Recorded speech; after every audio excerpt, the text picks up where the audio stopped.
Once you spend some time on the road in your RV, especially if you have to get any work done, you will soon find out that having a cell phone signal booster can be a really big help to you. And some people say that Wi-Fi extenders are a benefit as well. We already have a cell phone signal booster. Now we have a Wi-Fi extender too. So I'm going to get this thing installed and I'm going to take you along with us.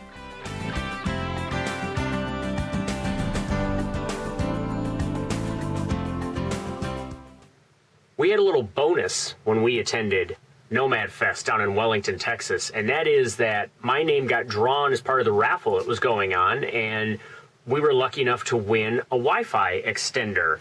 It's a Wi-Fi CampPro2, and it was donated to the RV Nomads by TechnoRV. So big shout out to TechnoRV and that team for supporting the Nomad movement, for supporting RV Nomads, the movie, and for being a big sponsor at NomadFEST. They gave a number of different prizes or gifts that people could win as part of the raffle. So a big thank you to TechnoRV for that.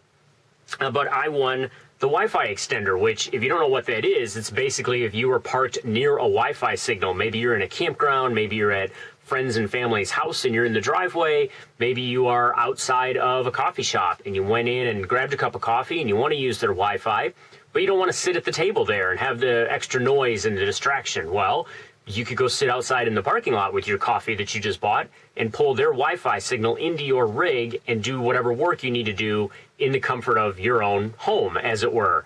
So I was really excited to win this. I had looked at Wi-Fi extenders for some time now.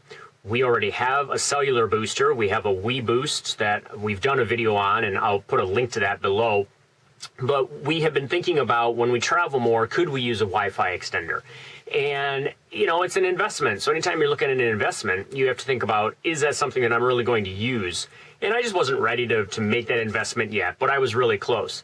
So the best part of this is I was almost ready to make that investment, and I won one, and I didn't have to buy one. So bonus for making that trip down to Wellington, in addition to everything else we experienced down there that was fantastic, we came home with a great gift. This unit seems to have everything you need right in the box. All the different components are here, obviously, that you will need. You have a signal receiver, you've got the Wi-Fi extender router, you got various antennas that are going to connect for bringing in the signal and then redistributing it throughout your rig and throughout the area. It has all the connecting cables you might need. It's got the power cord. It even comes with a small roll of waterproof tape, which you're going to need for the external antenna. So that seems like a really nice collection of parts that need to all be put together now, but the fact that it even comes with things like waterproof tape to make sure that you have the best connection possible is a really nice thing to see. That seems to be something that is going to indicate a good quality product, and I like to see that. One really nice thing about TechnoRV is that even though we didn't buy this product, we won it at a raffle, they still included the TechnoRV Learning Series booklet that they give to their customers so that you have an easier time with installation, you have some background on what works and what doesn't, some tips and tricks. It's just a great document. They send it to you as a PDF, and we have really appreciated the fact that they sent this along, and they didn't really have to because we didn't buy this product from them. So big shout out again to TechnoRV for the way they do business. Parked in a Walmart parking lot, about where we might be if we were to stop overnight here. So I wanted to get an idea of what the Wi-Fi signal would be like without the booster and then with the booster. Connected to the Walmart Wi-Fi across the parking lot with no booster, just using my computer, my Chromebook. Let's go to walmart.com, get an idea of how long this is going to take to load. I'm guessing quite a while.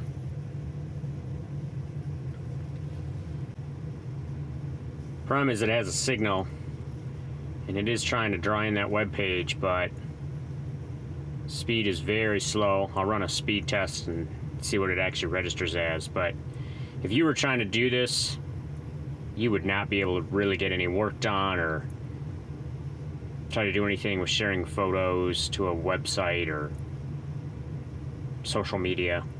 And at about 1:17 it said We couldn't find the site. Oh, and there it goes to load.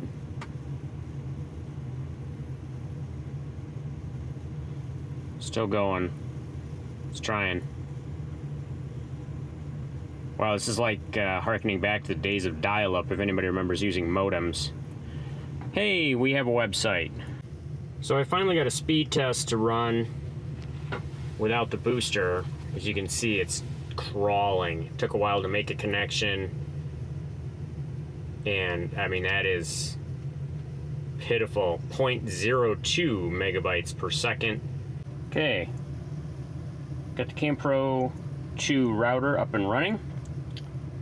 We have the antenna set up outside, pulling in the Walmart Wi-Fi signal. So, type in walmart.com.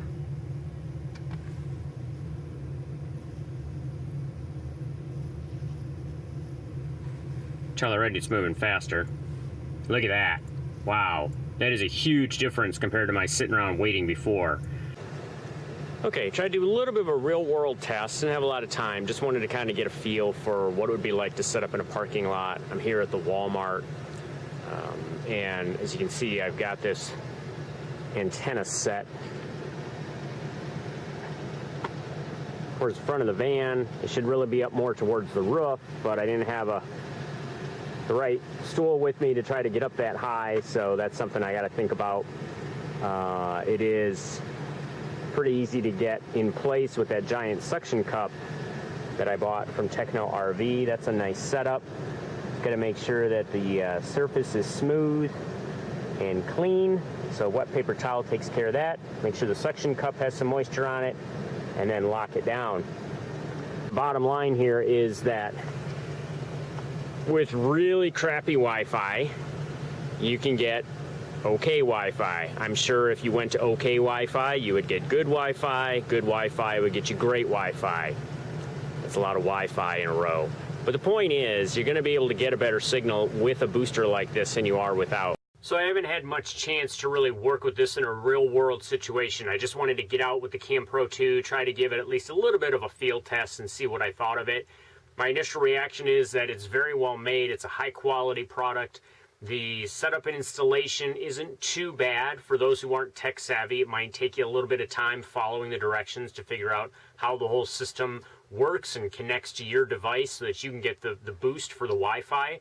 My field test was done at a local Walmart that has a relatively weak Wi-Fi signal. In fact, when I tried to pull it up to connect, I had a red bar for the CampPro2. You have the red, yellow, and green to show you the power or the strength of the Wi-Fi signal you're trying to connect to. It was unusable. It almost didn't exist at all. With the booster, it was, I want to say, excruciatingly slow, but depending on what you were doing, depending on the website you were going to, some of them loaded faster than others. And so in a speed test type situation, you're not going to win any awards with it, but if you needed to get on a website and take care of some research, that would certainly work really well for that, even with a really bad Wi-Fi signal to begin with. So that's something to consider. It's much like the cell phone boosters. You have to have some sort of a signal in order to get a boost. And the stronger the signal to begin with, the stronger the signal is going to be once it's boosted. So that's only logical. And you can't really hold a really crappy Wi-Fi signal to start with against the booster. In fact, it performed better than I thought it might, given the range that I was trying to do, and the fact that I didn't have the antenna really mounted correctly the way it should be. It really should be up higher. You should try to get above any kind of line of sight issues with other vehicles, and that simply wasn't something that I was able to do today for the field test. But I'm looking forward to being able to setting everything up correctly, having some decent Wi-Fi to start with, and then seeing how quickly I can get moving on the internet because of this new booster.